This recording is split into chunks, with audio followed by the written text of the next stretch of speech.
Well, howdy, nearly senior citizen here. Greetings, boys, girls, and to all of our non binary friends, and welcome to this brand new day. Hokey smokes. It is very cold outside. I went outside this morning, as I tend to do these days, and it was very cold.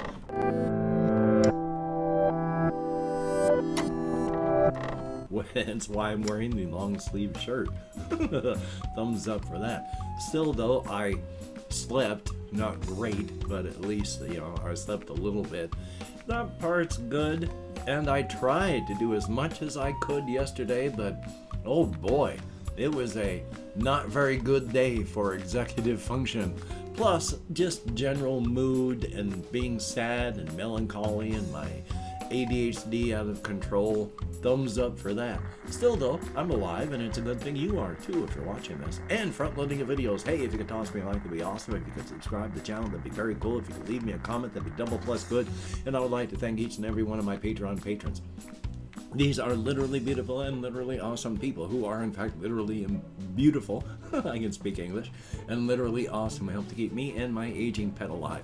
If you would like to help keep me and my aging pet alive, I have links to the Patreon in the video description, along with an Amazon wishlist link, PayPal for possible donations. Thumbs up, thank you, and front loading of videos over. Yay! So yeah, after yesterday's video where I talked about my life, I gave you the real cliff notes about 2% of everything that's happened in my life. I talked a little bit about my late wife and her life. Oh boy, I gave you like 0.5% of everything I know about her life. Oh boy. I talk about my life being rough and everything that's happened in it. Oh, nothing compared to hers. I mean, Hokey smokes. Just after we got married. I mean, before we got married, she had had one child beforehand, and it was a cesarean birth, where they have to cut you open from the outside and pull the baby out that way. Well, both of our children that we had were all cesarean, and she had to spend months in the hospital before the birth of our second child because she went into premature labor, and you had to keep the baby in as long as possible because her body was trying to get rid of it. That one, as the last of her children, almost killed her. She had to recover from the cesarean so that she could go in to have heart surgery. She just barely made it. In fact, the surgeon came out after the surgery to tell me that, yeah, she was, if it had been another day, she wouldn't have been there. She was like the last very day to get that done. Otherwise, it would have been just, close her up. There's no point. So that happened, and then of course the cesarean, later on when one of her ovaries exploded, so she had to have her hysterectomy. There was just no end, especially when she had another, well, it wasn't a stroke, but it was a bleed in her brain, and the left side of her skull filled up with blood, and she was in the ER for like 2 weeks before she was able to come back home. Oi! And that's just brings you up to like 0.75% of everything that's happened with her. So it was rough, and our relationship just kept getting tighter and tighter. There was no room for anyone else in the world but just us. So, oi. And also, you have to be careful. You can't judge other people's relationships, and especially, you cannot judge other people's grief and mourning by your own grief, mourning, and life. Everybody is different, but I still struggle with that. I watch a debunking / skeptic channel called Vice Rhino. The guy is maybe mid-30s, but he and his wife had a couple children, and then suddenly, a couple years ago, she died. Just died all of a sudden. It's taken me 9 years to get to the stage where I am right now. He's already got a girlfriend. Everybody mourns and recovers at their own pace. I still find myself both resentful of how quickly he's gone through it, and it makes me think, did he really love his wife if he's gotten a girlfriend? But life continues. You can't judge other people, and life goes on. You gotta pick yourself up and keep going. Now, speaking of that, the one thing that I've mentioned before and I want to mention again is, yeah, I've talked about how I've recently discovered that I have the severe ADHD. I have known since I was very young that I have biochemical depression, but I was fully diagnosed and all that while I was in the Air Force and medicated, and I've been medicated for it off and on through the decades. Try to remember now what I was going to say about all that. Oh, I love ADHD. Oh, wait, I know part of it. It was about the issues that I have and such, but I can't remember the rest of it, so yay. But let me go on with the rest of this, though, because I did write stuff down. I do have therapy today, so it's going to be late when this finally gets posted. Thumbs up. But one of the things that I have been thinking about, because I've thought about this my whole life, is laughing at death. As I have mentioned, I find, in fiction, slaughtering people as a joke is funny. And in various forms of media, you'll see it anywhere from movies to TV shows to music videos to comic books, where slaughtering someone, just murdering them horribly, is just absolutely hysterical if done properly. But remembering down here, one of the big things and one of the big reasons now, especially that I laugh like this at horrible things and death, is we have no control over death. It's coming for us, like it or not. So you cannot affect how death is going to happen. It's going to come and get you. The only thing that you can change is how you react and how you do your life with this fact coming at you. Because every single day it gets a day closer. And unless you're someone like my wife who, well, she knew how long she had. But the rest of us, we don't know. It could be 1 day. It could be 30. It could be 30 years. We just don't know. But one of the methods we have of controlling our behavior is to laugh at something to bring the sting out of it.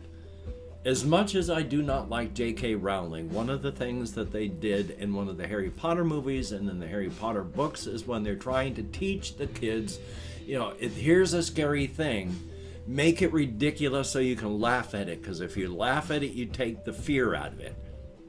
And yeah, it's a form of control.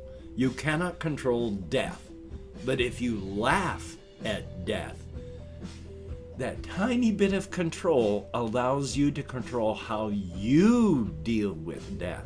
You cannot change the fact that it's barreling at you like a freight train.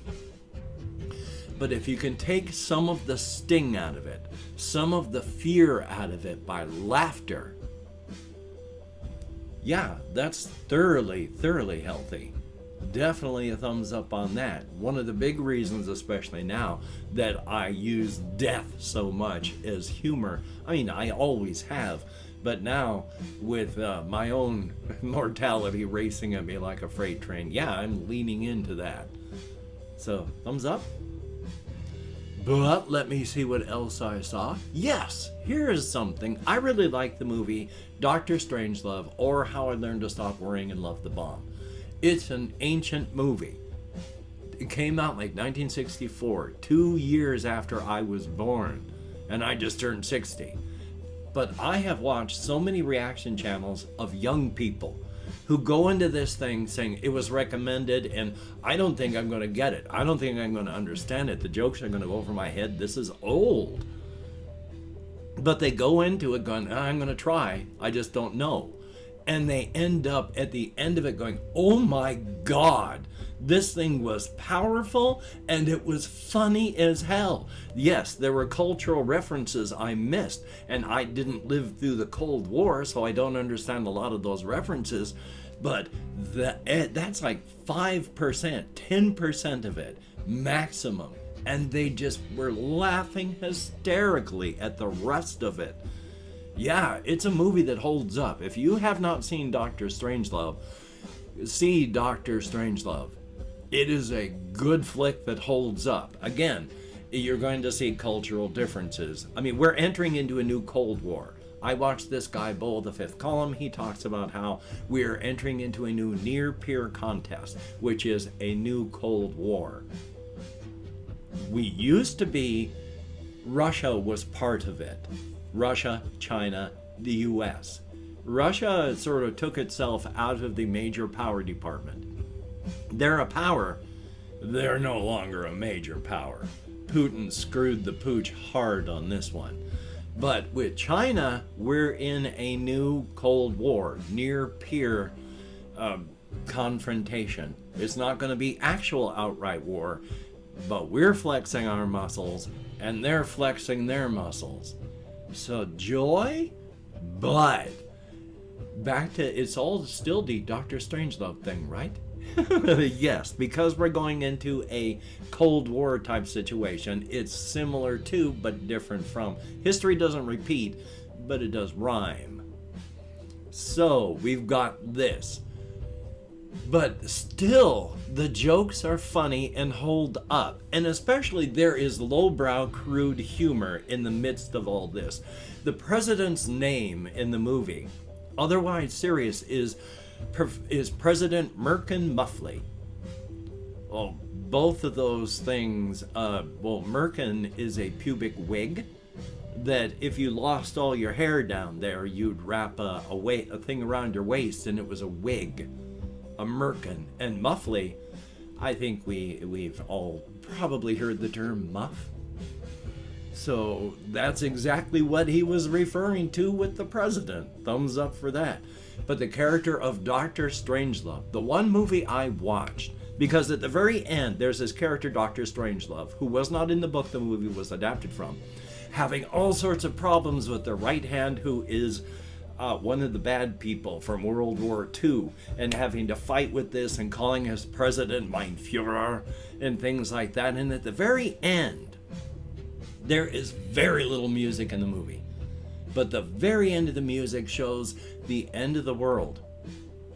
Bombs going off, everyone is dying. It's the end of the world through nuclear fire. And the song, well, I can't remember the name of it, but it's Vera Lynn singing, "We'll meet again. Don't know where, don't know when, but we will meet again some sunny day." As all these bombs are going off around the world. And it is chilling. Now, the one person who made the movie said this is the one point of actual optimism in the movie.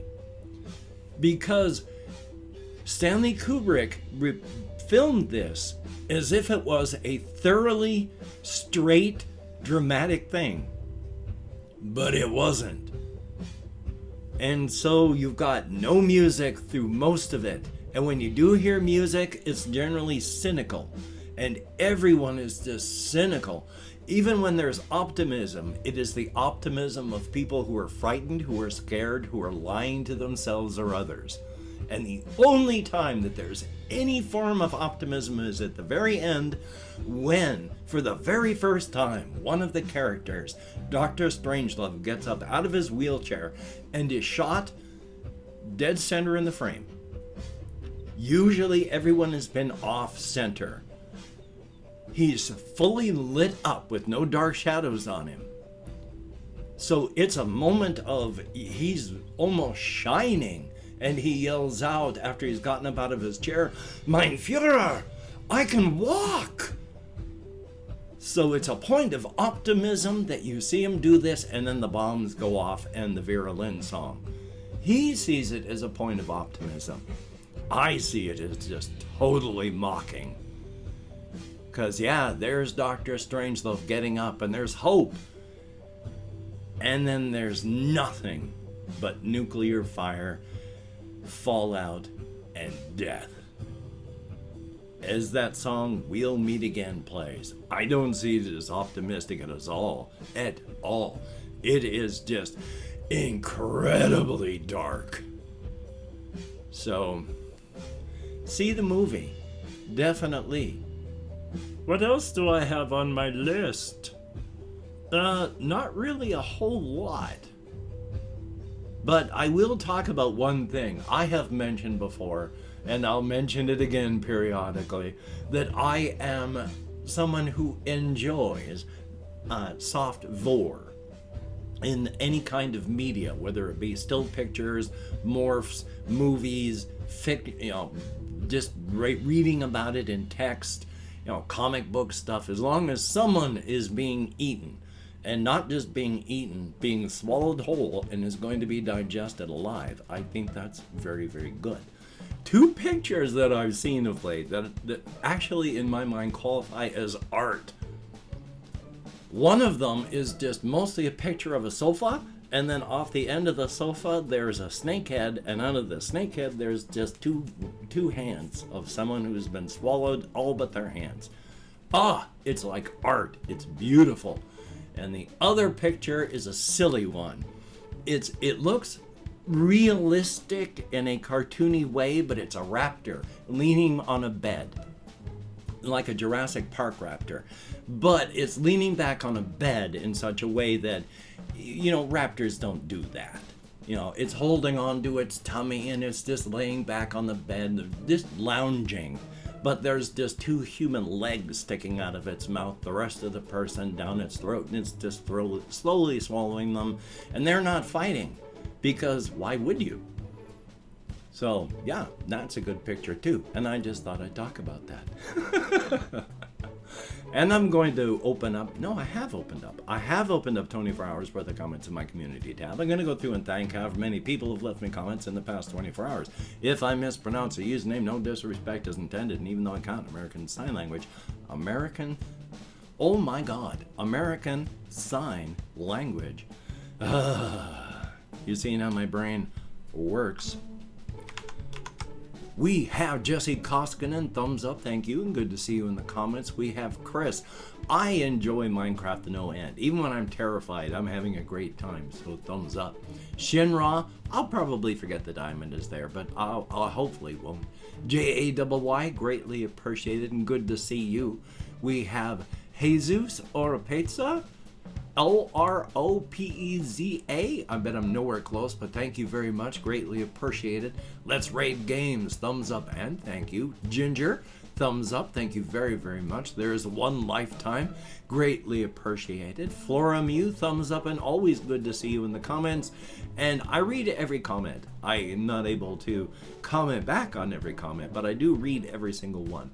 There is Bird Lisa 58, thumbs up, thank you. Concept 22, greatly appreciated.